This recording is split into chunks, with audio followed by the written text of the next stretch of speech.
আসসালামু আলাইকুম রহমতুল্লাহ। Online study কেয়ারের পক্ষ থেকে সবাইকে জানাচ্ছি আন্তরিক শুভেচ্ছা। আজকে আমরা নবম দশম শ্রেণীর কাজ ক্ষমতা শক্তির সিলেট বোর্ড 2022-এর সমাধান লক্ষ্য করব। সম্প্রতি ঘটে যাওয়া সিলেট বোর্ড 2022-এর সমাধান লক্ষ্য করব। এখানে প্রশ্নটা ছিল এমন যে একটা উদ্দীপক দেওয়া আছে, এম ভরে একটা বস্তু, সেটা হচ্ছে 10 কেজি ভর। এটা উপর থেকে নিচের দিকে ছেড়ে দেওয়া হচ্ছে। এটা হচ্ছে এ বিন্দু, এটা হচ্ছে সি বিন্দু। এখন বলছে এ বিন্দু থেকে বস্তুটিকে মুক্তভাবে পড়তে দিলে এটি কত বেগে সি বিন্দুতে আঘাত করবে। ঠিক আছে, উপর থেকে বস্তুটা ছেড়ে দেওয়া হচ্ছে, মানে কি পড়ন্ত বস্তুর ক্ষেত্রে। তাহলে আমরা একটু উপাদানগুলো লিখে নিই। আমরা জানি যে কোনো একটা বস্তুকে উপর থেকে নিচে বা নিচ থেকে উপরে, ঠিক আছে, নিয়ে গেলে এখানে যে ত্বরণটা কাজ করে সেটা হচ্ছে কি অভিকর্ষ ত্বরণ। তাহলে লিখতে পারি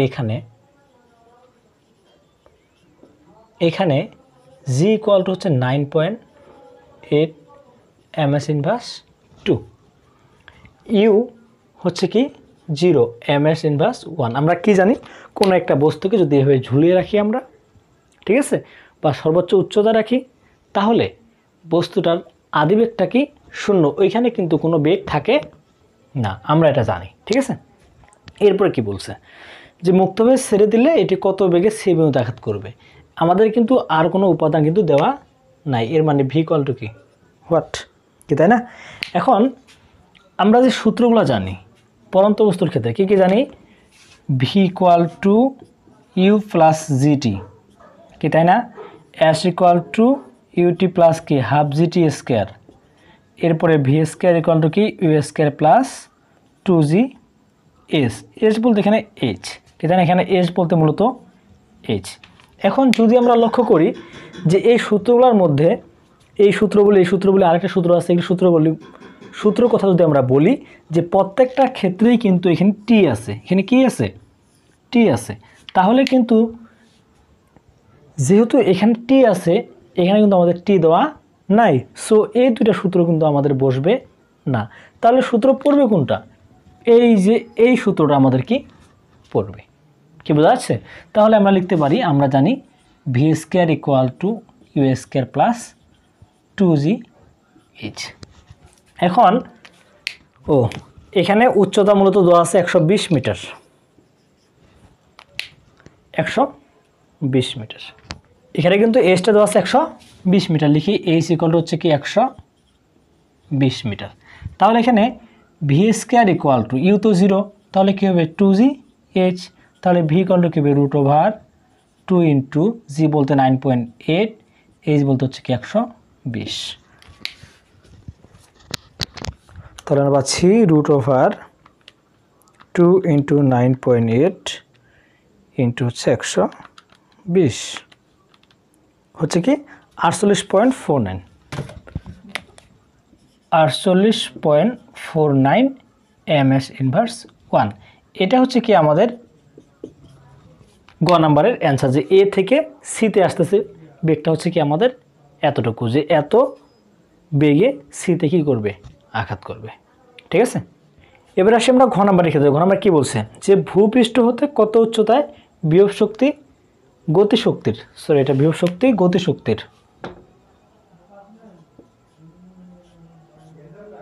বিভব শক্তি গতিশক্তির দ্বিগুণ হবে। এটা আমাদের ঘ নাম্বার প্রশ্ন। আবার ভূপৃষ্ঠ হতে কত উচ্চতায় বিভব শক্তি গতিশক্তির দ্বিগুণ হবে।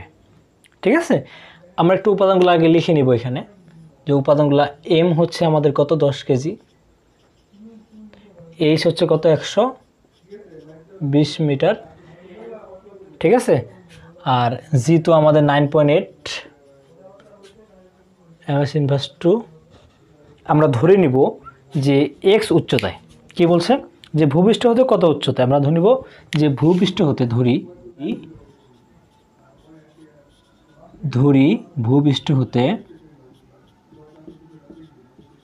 ভূপৃষ্ঠ হতে এক্স উচ্চতায় বিভব শক্তি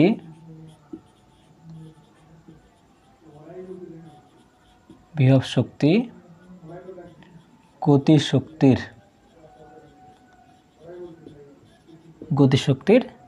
দ্বিগুণ হবে।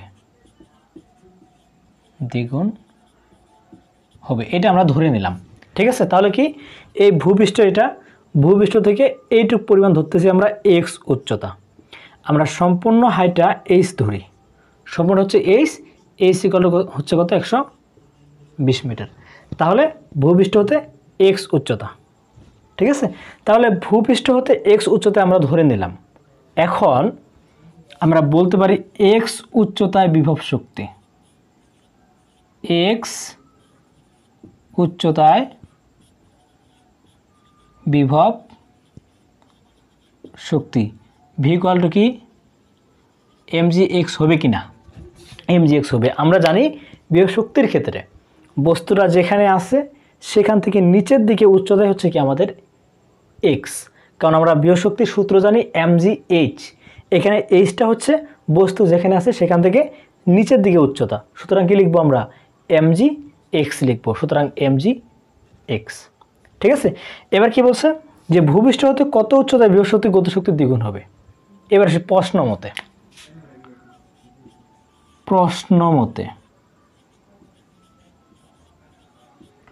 মতে বিভব শক্তি আর এখানে কি গতিশক্তি, বিভব শক্তি গতিশক্তির দ্বিগুণ, সুতরাং কি এটা 2, কি তাই কি না? তাহলে টি ইকুয়াল টু আমরা কি পাচ্ছি 1/2v কিনা, 1/2v মানে কি হাফ mgx, কারণ এখানে এই 2টা কি গুণ অবস্থা আছে টি এর সাথে, তাহলে এদিক পাঠালে কি হবে ভাগ হয়ে যাবে, সুতরাং কি হাফ mgx। তাহলে অতএব x উচ্চতায় মোট শক্তি ভি যোগ কি টি, কি তাই কি না? তাহলে ভি বলতে আমাদের ছিল mgx যোগ হচ্ছে কত হাফ mgx। এখন অনেকে বলতে পারে আমরা কেন এই দুইটা শক্তি যোগ করতেছি।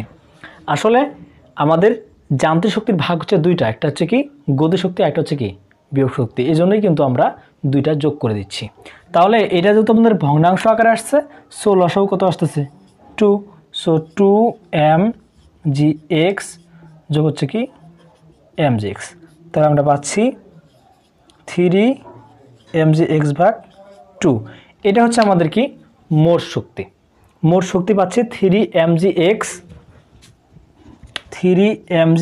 ভাগ হচ্ছে কত 2। এখন আমরা শক্তির নিত্যতা অনুসারে জানি যে এইখানে আমার যতটুকু শক্তি থাকবে, আমি যে কোনো যাই না কেন, যে কোনো জায়গায় যাই না কেন, এইখানে যতটুকু শক্তি থাকবে ঠিক ততটুকু শক্তি আমার এখানে থাকবে, ঠিক ততটুকু শক্তি আমার এখানে থাকবে, আমি যে কোনো প্রান্তে যাই না কেন আমার শক্তি কিন্তু অতটুকুই থাকবে। এখন তাহলে আমাদের এই যে এ বিন্দুতে, এই বিন্দু বলতে সর্বোচ্চ উচ্চতা বোঝাচ্ছি, এখানে আমার শক্তি কতটুকু, এখানে যে শক্তিটা আছে এই শক্তি ইকুয়াল টু কি শক্তি, যদি আমরা করি এখান থেকে কী পাবো x এর মানটা আমরা বের করতে পারবো। তাহলে আমরা জানি সর্বোচ্চ উচ্চতায়, এখানে কি বস্তুটা সর্বোচ্চ উচ্চতায় আছে, যদি বস্তুটাকে এখানে ঝুলিয়ে রাখি এটাই বস্তুর জন্য সর্বোচ্চ উচ্চতা। ঠিক আছে, সর্বোচ্চ উচ্চতায় সম্পূর্ণ শক্তি কি থাকে, সম্পূর্ণ শক্তি থাকে বিভব শক্তি, এখানে কিন্তু কোনো গতিশক্তি থাকে না। তাহলে এখানে শক্তিটা আমাদের কি হচ্ছে mgh না, mgh বিভব শক্তি, কারণ কি বস্তুটা এখানে আছে, এখান থেকে ভূপৃষ্ঠ পর্যন্ত উচ্চতা আমরা কি ধরছি h equal to 120 metre, so কি লিখতে পারি mgh। ঠিক আছে, এখন লিখবো আমরা যে শক্তির নিত্যতা অনুসারে, শক্তির নিত্যতা অনুসারে আমরা কি বলতে পারি 3mgx/2 ইকুয়াল টু কত mgh। তাহলে এখানে mg কাটা, তাহলে 3x ইকুয়াল টু পাচ্ছি কি 2h, তাহলে x ইকুয়াল টু কী হবে 2h/3, তাহলে এখানে 2h বলতে আমাদের ছিল কত 120 মিটার, আর এখানে কত 3, তাহলে 3 একে 3, 3 4 12, মানে 40 গুণ হচ্ছে 80, এই 80 মিটার হচ্ছে কি আমাদের